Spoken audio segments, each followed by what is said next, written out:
the highest number of priests and nuns are from Kerala.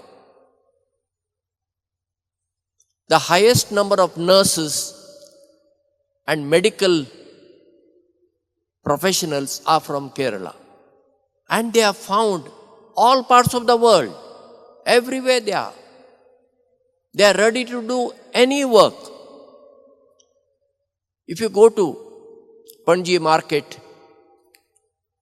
all those who sell plastic things are from Kerala.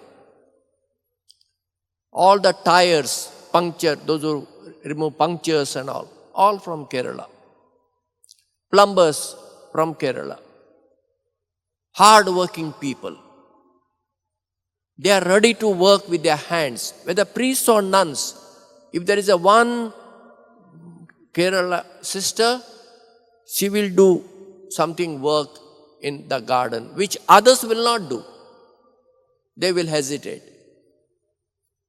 That is the characteristic of this Kerala Christian, their commitment to Jesus and their commitment to serve. There are 10 saints of Indian origin in the Catholic Church. Out of these 10, 7 are from Kerala.